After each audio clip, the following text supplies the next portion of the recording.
Okay, looks like we've got people joining us.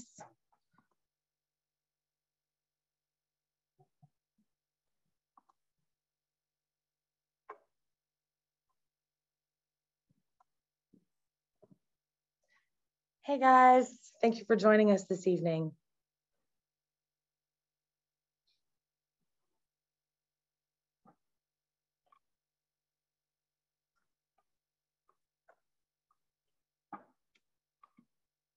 Let's see if I can get this angled so that our gentlemen, when they get into the screen view, will be so that our gentlemen, when they get into the screen view, will not be out of sight.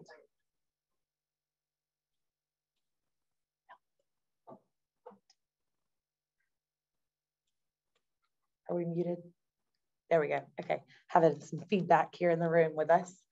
Okay, looks like we've got a nice handful of participants on hand. Thank you all very, very much for joining us.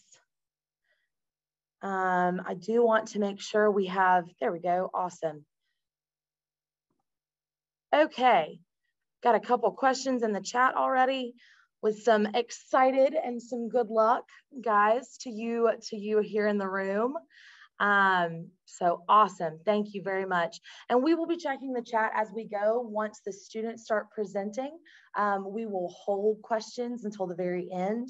So guys, if you do see the chat pop up, you can ignore it, or you can try and minimize that if it does, so that we'll just keep rocking right on through these. So, okay, I am Dr. Carla Whitlow, if you have not, if we've not had the pleasure of meeting yet.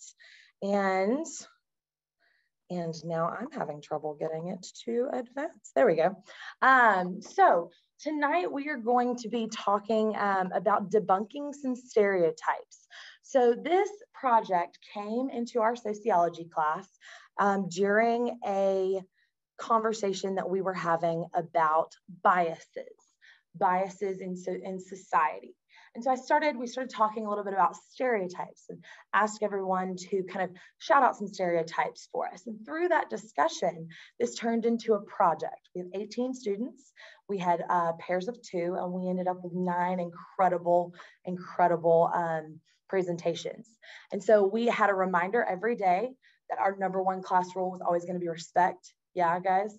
I'm getting some nods here in the room. Our rule was respect, and that's the lens through which all of our discussions and our projects were curated. Like I said, we had 9 incredible presentations that were presented to the class and a panel of 5 faculty members. So 4 of those are what you're going to hear tonight, a selection of 4 of those. There we go. So a quick reminder, a couple of housekeeping reminders. Masks are now recommended here at the Walker School. They are recommended in our classroom, but tonight the students, if they're comfortable doing so, are going to remove those masks if they feel comfortable, and they have kind of a little bit of a dance. They're going to slide in and out of each other's space as they continue on with these presentations. So please forgive any sudden disappearances out of the video window, but we hope you'll be focusing on the slides and the conversation and a little less of the movement here in the room. And then, like I said, we'll take questions through the chat at the conclusion of all 4 presentations. So a very quick look at the 4 presentations, the 4 stereotypes that we debunked that you're going to be hearing about tonight. These are the titles, and with that, I'm actually going to bring up our first 2 students, Catherine and Rohan, to kick us off. Hey y'all, I'm Catherine Weeks. And I'm Rohan Jain. And our stereotype is all police officers are individually bad people.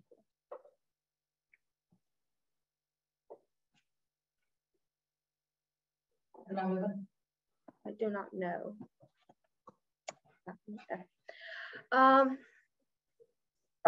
This presentation seeks to provide a factual and scientific overview of stereotypes related to police officers. And while this is not a political presentation, we do understand that a lot of viewers have passionate beliefs about these issues.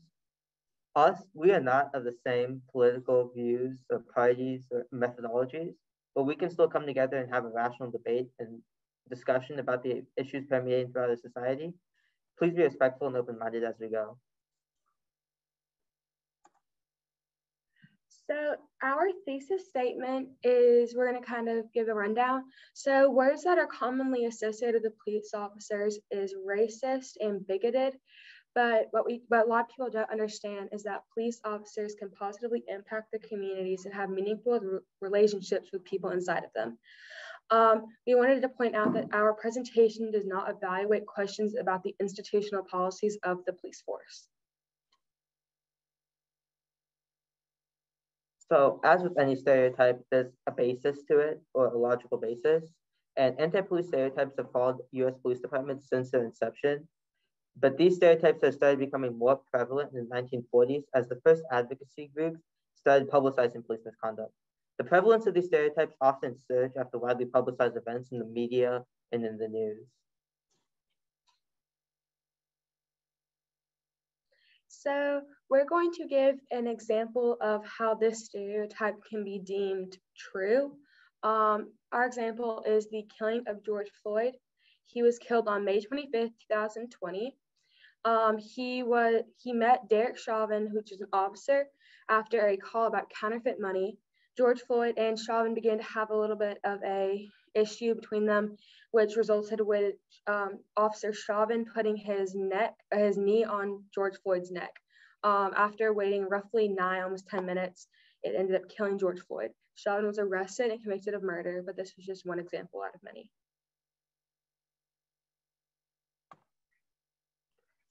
Now, with that little bit of context to help understand how the stereotype can come to be, we'd like to also talk about some examples that disprove the stereotype or show that the stereotype isn't always necessarily true. Jonathan Smith was a young Black man who was present at the Las Vegas mass shooting in 2017, and he was running into the crowd and bravely saving people. But in the process, he was shot twice by a sniper. An off-duty officer named Todd McGrath ran into the line of fire to save his life and administered first aid. The officer is heard to never have left Smith's side during his recovery, and Smith has personally thanked him for the incident. So right here we have a graph that shows that it shows white people and minorities' distrust of the police over a certain period of time. And then you can see that we added in some red lines that shows killing, like publicized events that happened, and shows that you can usually see right when they happen, there's always going to be a decline in the trust of the police. For reference, we'd like to compare that to the UK, a country of similar GDP and wealth. So if you look at this graph of police perception in the UK, you can see that it generally is higher than in the US. Now, the UK is not a perfect case study, but it is to show that the UK doesn't have some of the same issues that are in the US. You can take from that what we will. We like to say that that's because the US has a much broader media organization than we do in the United States. I mean, a much smaller media organization than we do in the United States, and more of it's state controlled and more regulated. But from that, you can take what you will. So we have an example that shows how this stereotype can affect officers in the system. So back in 2016, there was a protest happening where the police were monitoring the protest. A man sniped down on the officers, shooting 12 officers and 1 civilian, and ended up killing 5 officers. The suspect was on record saying that he wanted to kill white people, especially white officers, because he was upset about recent publicized killings of unarmed Black men by officers. This incident on the same graph that we just showed you happens at a record low distrust moment at that time. Later, distrust has gone down even further. But you can see a direct correlation between public distrust and stereotypes regarding white police officers and police officers in general. And this public distrust can lead to these stereotypes very frequently, easily. An example of this might be that if you don't distrust the police officers, you might make an offhand remark that, hey, if you're at a traffic stop, you're just going to assume that the police officer pulled you off because you're African American or because you're a person of color. So, and the public distrust can often lead to the stereotypes.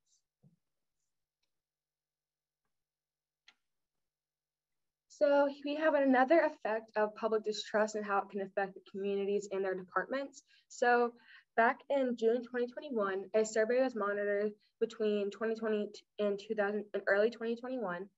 And it was roughly around the time or right after the killing of George Floyd and the BLM protest that happened over the summer of 2020. And it shows that in over 200 police departments, retirement rates increased by 45%, resignation rates increased by 20%. The research survey shows that in a large department, people applying to be officers has dropped by 5%. This comes at a record low of the distrust in the police and a rise in the stereotype of the police. So we wanted to point out the fact that this was during the midst of a pandemic, so that these results could be affected by that. We wanted to also talk about police officers who speak out against other police officers performing injustice, because I think that's a great way to show that the institution doesn't always define the individual serving in it. Faisal Rashid is an officer who's a part of the LAPD, and in an article quoted, he says that ultimately it comes down to my passion to fight against injustice and oppression and to help those in need. That's the reason he states he's becoming an officer.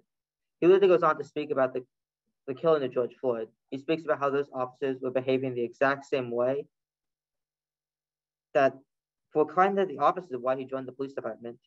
He believes that if officers receive more training and become more educated, then they can have better relationships with the communities.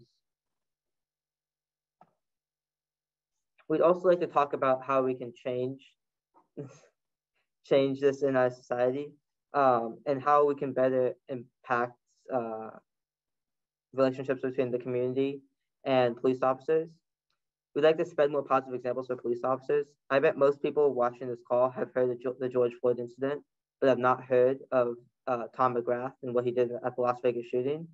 I think that it's important to realize that individuals that make up an institution aren't always symbolic of the entire institution as a whole. And quite frankly, most people in the United States have not met a police officer outside of the criminal justice system. And to have the negative weight put on someone's interaction with you, and that be the only time you meet someone, can help you create negative relationships in your mind with that person in that institution. So having interactions outside the system can help humanize individual and separate them from the institution. Thank y'all. Now we're gonna invite Sam and Trav up to do their presentation.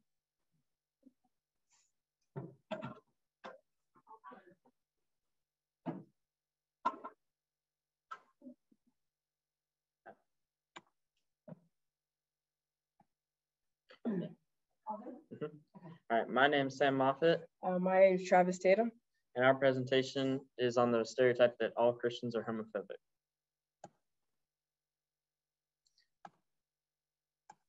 Okay, so how did the stereotype come to be? So it's believed that the stereotype came from multiple Bible verses. We counted 11 that do not support homosexuality. And a big one that is cited a lot is Leviticus 18:22, which is, it says, do not practice homosexuality. Having sex with another man as with a woman is a detestable sin. So that's the thing. That's somewhat, a lot of people cite that when they say Christians are homophobic. Another example of how the stereotype came to the national spotlight was when Obama repealed Don't Ask, Don't Tell. This allowed gay people to serve openly in the military. Most Christians didn't like this bill passing, and people concluded from that Christians don't like or support homosexuality. Another example of how it came to the national spotlight was the Supreme Court case where a baker refused to bake a cake for a gay couple's wedding. And we'll talk about that more later, but this was a case that gave florists, bakers, photographers, and other business owners in Colorado the right to deny services due to religious belief. I think this was a big shock to everyone because now the nation was starting to see how big the issue really was.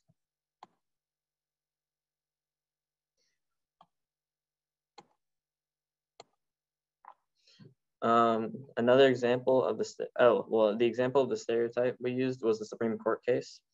The man who denied the baking of the cake was Jack Phillips. And he said, "All my life is due to my religious beliefs, and I believe this is an extension of it." The case ended in a 7-2 decision in Jack Phillips' favor. The ruling was florists, bakers, photographers, and other business owners in California have the right to deny services due to religious belief.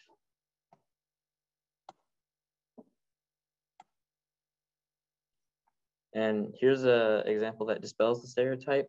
On July 21st, 2021, the Methodist Church in the UK had a vote that allowed same-sex marriages to happen.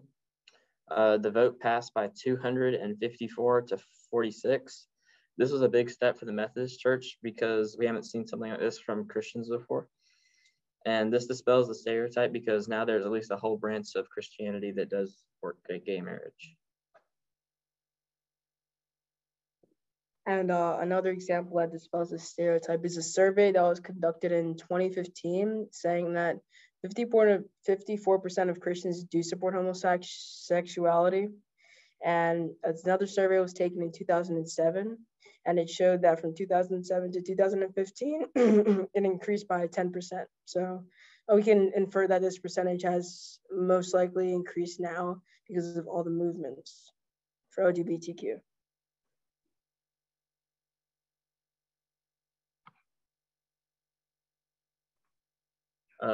The stereotype can be hurtful to Christians because it can give false assumptions that if you're a Christian, you're hateful to people that are homosexual. The stereotype can lead to discriminatory behavior against Christians because of the stereotype. And I have a personal story. So my grandfather is a pastor in Cartersville. And a few years ago, his church had to decide if they wanted to allow gay marriage or not. And he voted to do this, and their church passed on this, that they were going to allow it. And because of that, some people left his church. And so that's just one way how it can be hurtful to Christians. And here are some steps we can take to change the stereotype.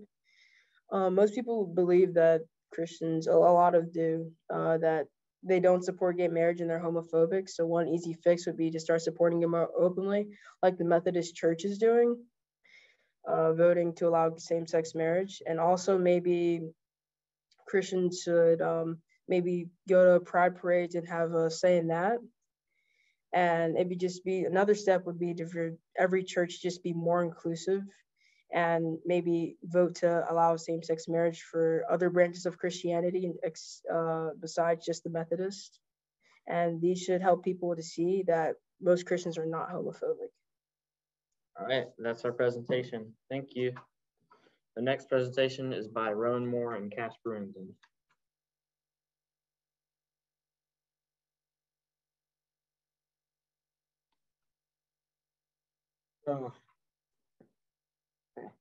My name is Rowan Moore, and my name is Cash Burrington.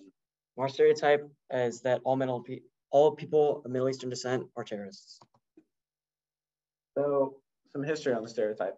The first modern Middle Eastern terrorist attacks began in the 1970s. Fueled by the Israeli-Palestinian conflict, Palestinians began doing shootings, hijackings, bombings, and kidnappings. The first major attack happened at the 1972 Olympic Games. More on that later. This attack was given the name Black September. 9 members of the Israeli Olympic team were killed, as long as 2 other non-Olympians.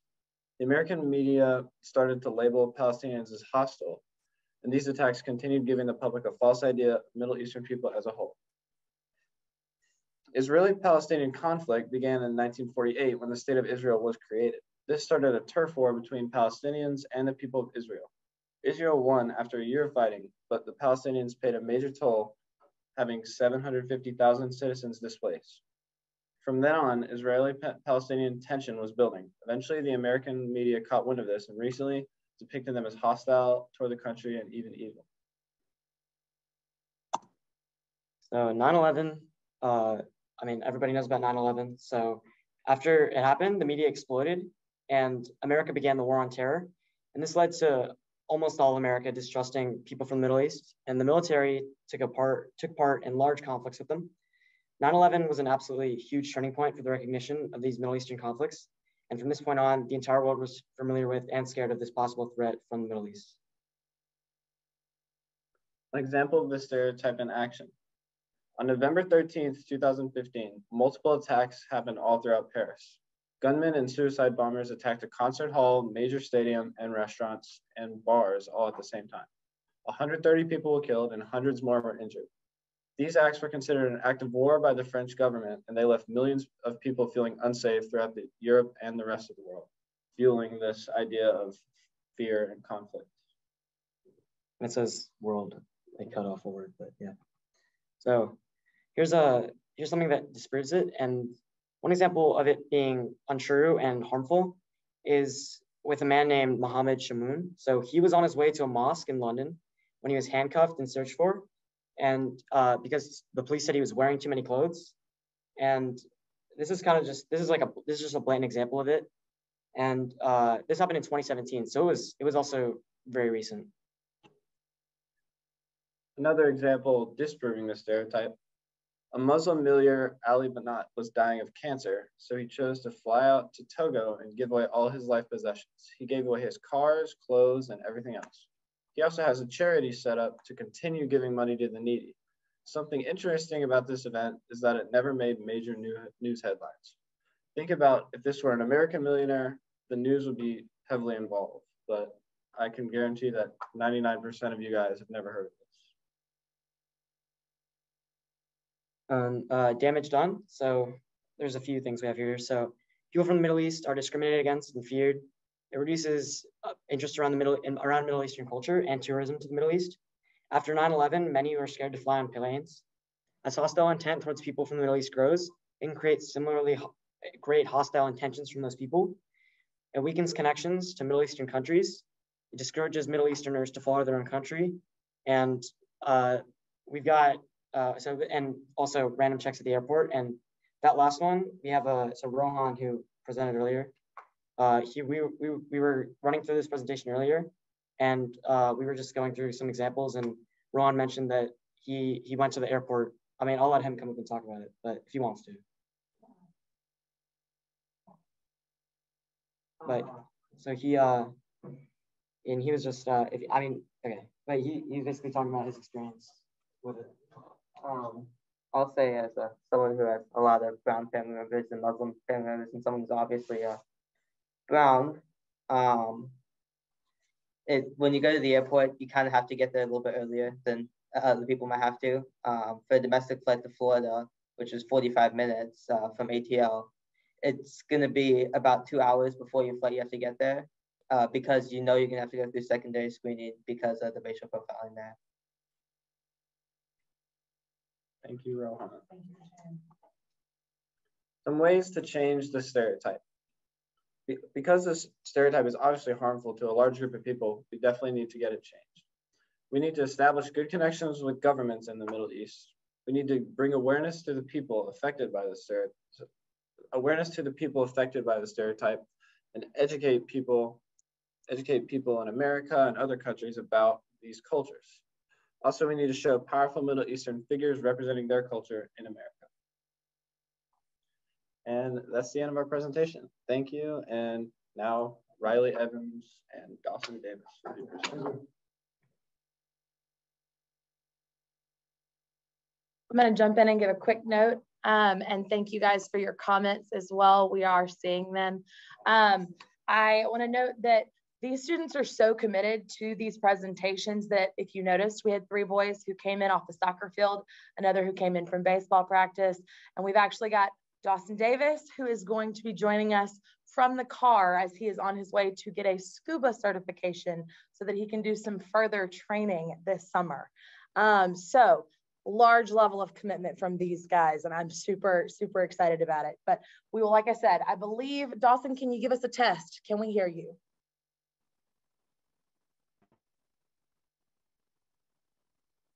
Hello. Hello. Awesome. Great, Dawson. Glad to hear you. And yes, to answer the chat question, the soccer team did win. 5-1, boys. Was that it? 5-1. Big win. Big win. Okay. Yeah, Dawson, I'm gonna hand it to Riley, and then I'd like for you and Riley to both introduce yourselves individually. So I'm Riley Evans, and Austin.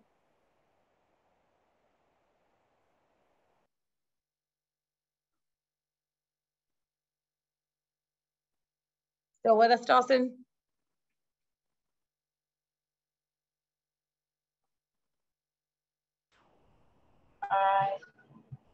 Yes. Hi, can you introduce yourself?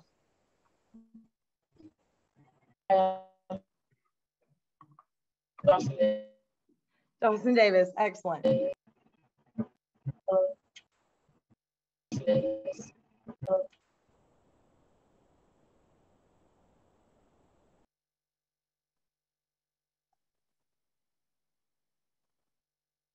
So our stereotype was, do all Black people look the same? So I'm going to start off with some examples of the stereotype. The first one is when Samuel L. Jackson went to be interviewed on a news station. He was talking about a recent movie he had just released, and the news anchor asked about his latest Super Bowl commercial. Samuel L. Jackson had in fact not been in another Super Bowl commercial. He was actually confused with Lawrence Fishburne. And in response, Samuel L. Jackson said, "I am not Lawrence Fishburne, and we do not all look alike." A more recent example of this stereotype is the Super Bowl on February 13th. There were two Black women performing the opening songs, Jhené Aiko and Mickey Guyton.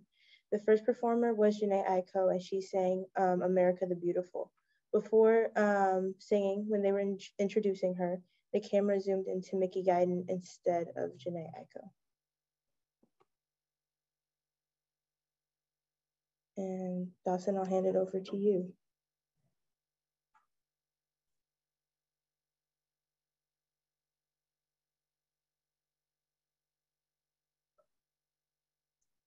History of the stereotype.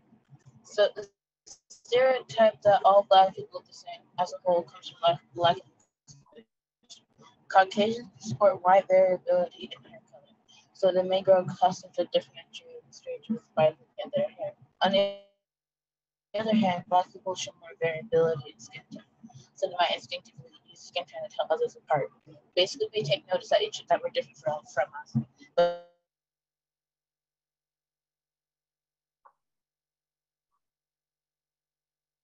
to not less cross-race effect phenomenon that plays on lack of exposure. So if you couldn't understand what Dawson just said, he basically said that it comes from a lack of exposure. Caucasians sport a wide variability of hair color and may grow accustomed to differentiating strangers by looking at their hair, while Black people and people of color show more variability in skin tone. This is also identified scientifically as the cross-race effect, which is also based on a lack of exposure and differentiates white people can't see the difference in people of color because they aren't exposed to that diversity. So I will show a video, a short clip explaining cross-race effect.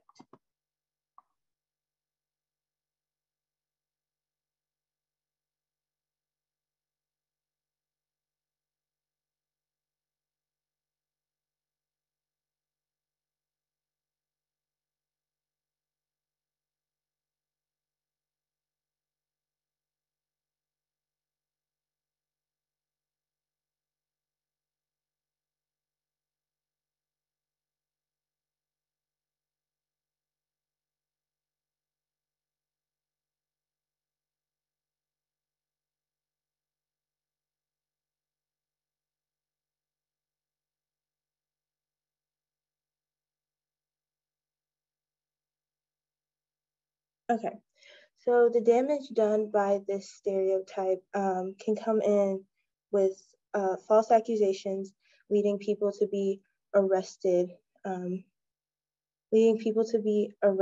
by false identification, and leads to more arrests and legal issues. This can also deal damage to people's mental health. In work environments, it can cause damage because people don't recognize who you are and cannot, and it messes with how people think about you, and you just don't want to get in that headspace. It also comes in with school environments when your peers don't know who you are. An example of the stereotype at work with legal issues is Malcolm Alexander. Malcolm Alexander served 38 years wrongfully for a crime he did not commit. He was convicted of sexual assault. The case that came up was a victim who was white, was grabbed from behind by a Black man in an empty store and taken to a dark bathroom. She was raped from behind with a gun to her head. Malcolm Alexander had an encounter with another white woman consensually, but she accused him of sexual assault. That case was dismissed, but his photo was used in a lineup of other photos for other victims to use to find who attacked them. The victim from before chose his picture multiple times, and throughout the case, he had very bad defense. They did not provide enough evidence and did not show up to the court on the right times. The contributing causes to his conviction was eyewitness misidentification, government misconduct, and inadequate defense. And I'm going to hand it back to Dawson. So, to see the stereotype within everyday life, we took a survey. So, the majority of the survey says that people didn't think that these people looked the same. The only one that was close to half was the second one. Was 2 Black men that looked somewhat angry as her. Overall, the stereotype of all Black people looking the same is wrong. It's not that Black people look the same. It's the minds of the individuals that correlate similarities between the people. The demographic of the people who responded to the survey was majority white, under 18 boys. And now for the live poll. So we will be doing a live poll to see your responses to a survey.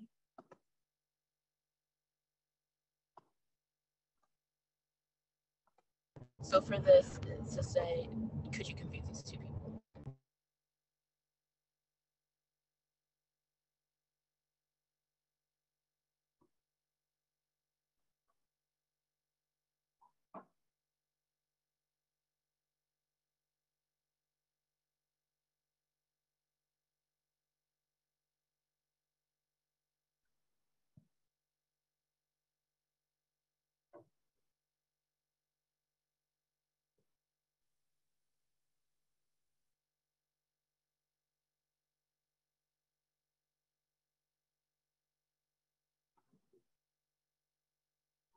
Okay, so I'm going to go ahead and end the poll.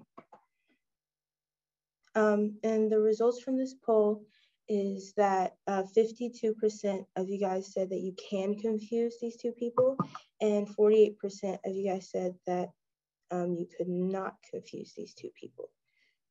With these, we are trying to show you your own bias with things like this. So we're gonna do one more.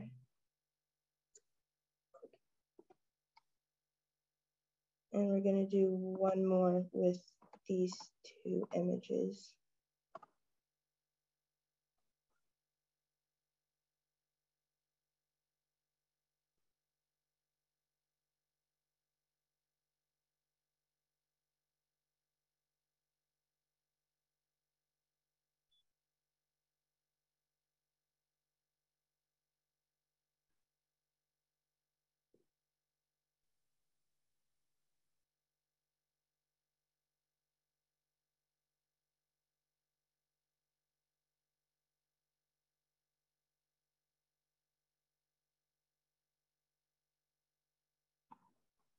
Okay, so I'm going to end this one. And with this picture, you said 98% said that you could confuse these 2, and 9% said that you could not. With this poll, we are trying to show you in live example of cross-race effect and trying to show you how much you've been exposed and how you've been exposed to different diversity, and see if you really enveloped in different races.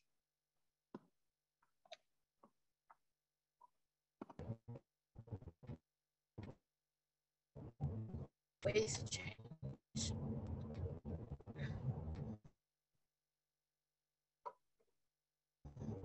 So basically,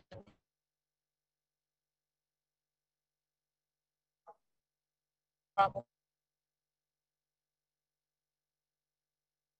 Dawson, I think we may have lost you. comes from people can instinctually see the less noticeable characteristics. We could also make people more aware of the cross-race effect. We can't. All right. We could also make people more aware of.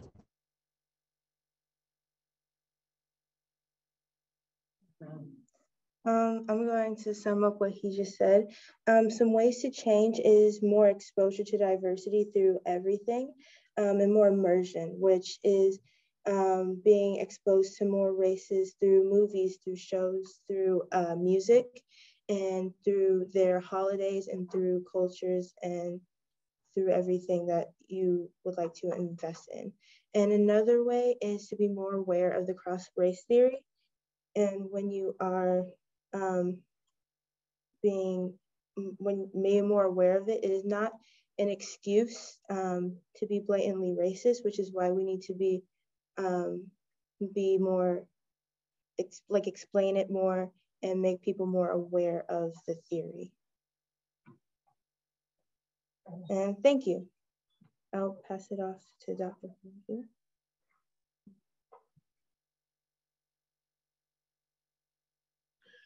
Well, good evening, everyone. It truly is a pleasure to be here this evening with you all and with these amazing middle school students, and even more so, or equally, Dr. Whitlow. So I will tell you a little bit of why I'm here.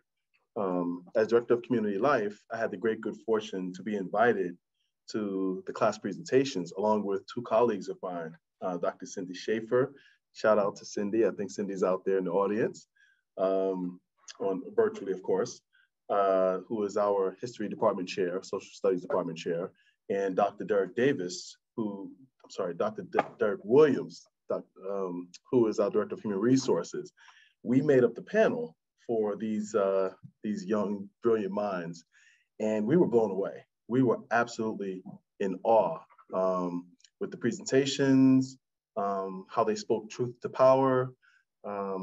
And really, we said, our parents need to see this. Parents need to see this, faculty need to see this, upper school students need to see this. And so I think most of you will agree that the students did an amazing job.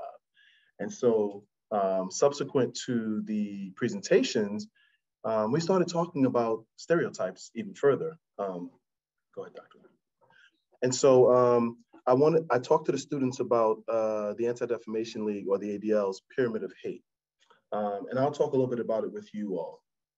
To further expound on how stereotypes are dangerous, based on the research the students showed you, clearly you can see how it's dangerous, but so where does it go from stereotyping, right? Because we think that if it's just a stereotype, then sure, maybe some people are hurt, maybe not, and the students gave you amazing examples. But if you look at this, slide, this slide deck shows you from the bottom of the slide exactly how stereotyping is part of biased attitudes, and stereotyping leads to insensitive remarks, fear of differences, non-inclusive language, microaggressions, so on and so forth. And if not checked, leads to acts of bias, right? So it goes from an attitude to an act, right? And what are some of those acts? Bullying, ridicule, name calling, slurs and epithets, so on and so forth, dehumanization. And if not checked, and keep in mind, we know that these things happen in schools, these things happen in the workplace, these things happen in society. If these acts aren't checked, it goes to discrimination. And it's all types of discrimination, right? So you have economic discrimination, political, educational, employment, all the way to our criminal justice disparities, which some of our young people share tonight. From discrimination, moving to bias-motivated violence, as some students talked about this evening, rape, assault, desecration, threats, murder even, right? And of course, from bias-motivated violence, history has taught us that eventually it moves into genocide, which is the act of intently or deliberately annihilating a people systemically. And so it starts with stereotyping. And if we don't check stereotyping, then these stereotypes lead to ultimately potentially genocide. And so it's important that we have these conversations with our students. Our students are the next generation of leaders. And if we aren't having these conversations now in an educational setting with honorable discourse, using rules of engagement that we enact here at the school, then our students won't recognize these things and won't be the change agents that we're raising them to be, or that we're training them up to be. And so towards that end, I'm uber proud of you all. I'm amazingly proud of you all. And I have to give a shout out to Dr. Carla Whitlow, who is humbled, I'm sure, and doesn't like any accolades, but I'm sorry, you deserve much kudos, Dr. Whitlow, for an amazing job you did with these students. And so I'll turn it back over to Dr. Whitlow. Thank you. Awesome, thanks guys. Okay, so I was watching the chats pour in. We have a few questions. Yes, oh, I stole your computer, sorry. So guys, if you would come up here and kind of spread out across the front of the room, and if you would pop in front of the camera and answer as you will. Okay, so spread out a little bit, guys. Thank you. Okay, so from Mr. Jackal, we have, what was the most important thing you guys learned about stereotypes and bias? Stereotypes and bias. Something that I learned about stereotypes and biases is that they affect people a lot more than I feel like I would expect. Yeah, that's what I learned. Thank you, Kevin. Josh? So something I learned about it is how much that these stereotypes are actually in play during our everyday life. Like looking into researching all these things, it's kind of shocking to me how many people either like don't know about these things or practice them. To kind of add on to what Cash just said, I'll say that it's very easy for you to think that I don't have any stereotypes. I'm the most unbiased person going into it. But when we went into it, I guarantee most of us here had a stereotype or a pretty big definition of what we were thinking about when we went into our presentations. And I think that stereotypes is not something that you think, oh, I have a stereotype. You think, oh, this is just something that's true.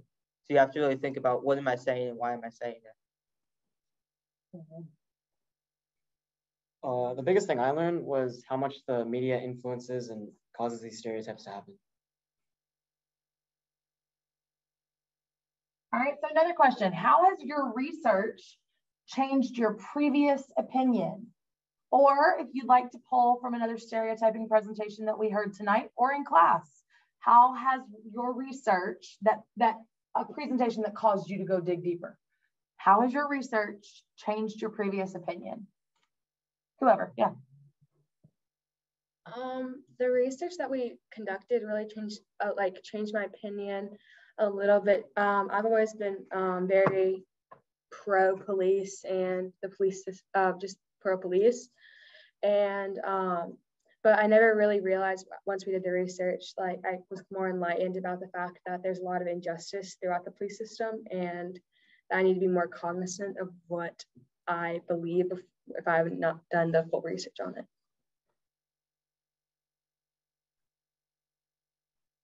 While researching my topic, I have realized that there's much more behind just people discriminating. I found that there's a science behind it, and maybe it has to do with not being exposed, and it's not just something you have.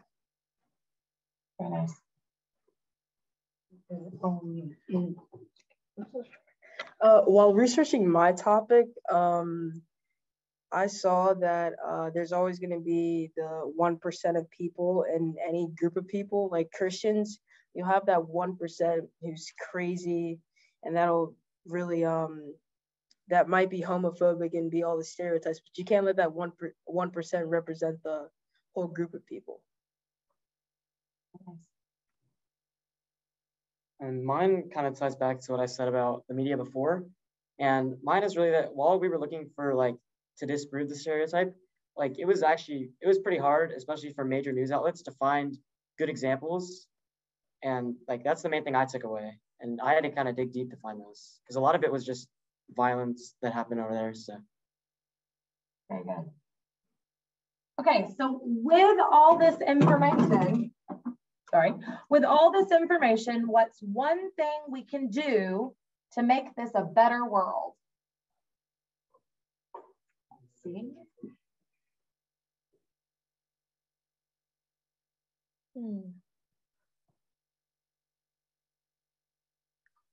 Sorry, checking our video, guys.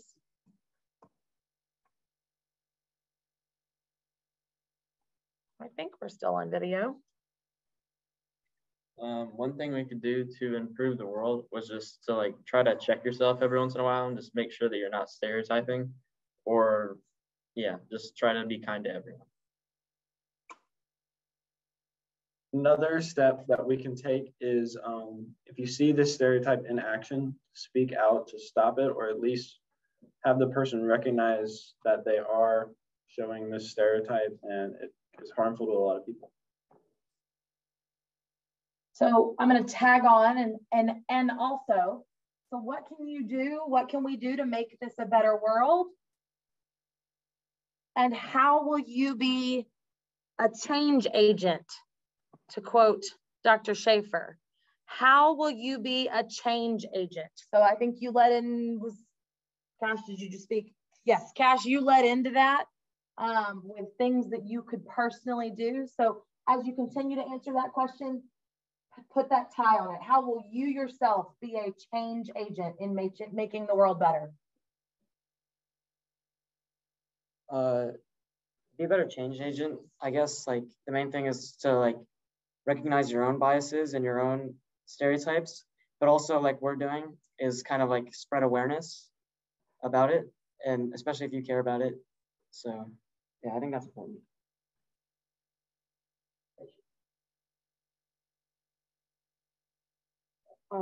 Okay, so everyone, regardless of where you think or you don't have, everyone has a stereotype that you can't really identify stereotype if you're doing it or not. So everyone has that, and you could probably do research or something else to become more aware of when you're stereotyping, so you can stop yourself from doing it or change it, or you can recognize it in other people. I'm going to take it down a level. What can we do to make our school better? Not just the world, but what can we do to make our school better?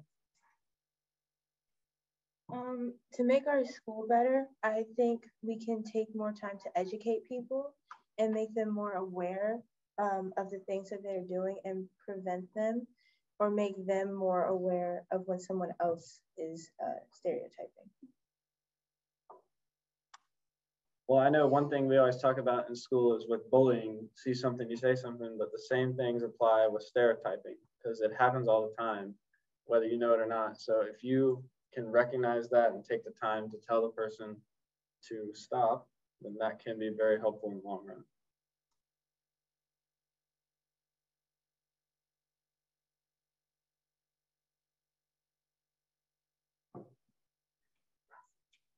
Any additional questions? Looks like we've got a recommendation of a great podcast to check out. Guys, get ready. We may check that out in class. Dr. Schaefer says that she cannot wait to have you all in her class. So she's excited. Any other questions from our audience tonight?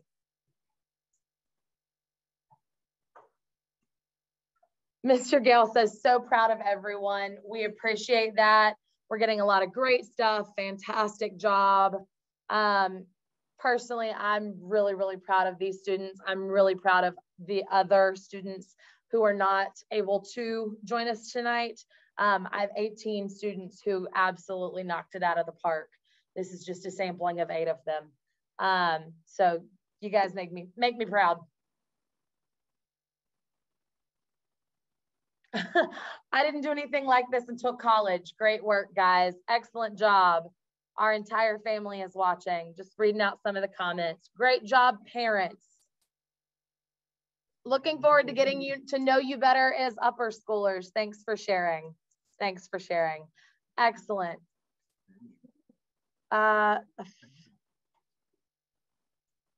Yes. Oh, you've provided great material for our discussion at home. So awesome, guys. Very, very great.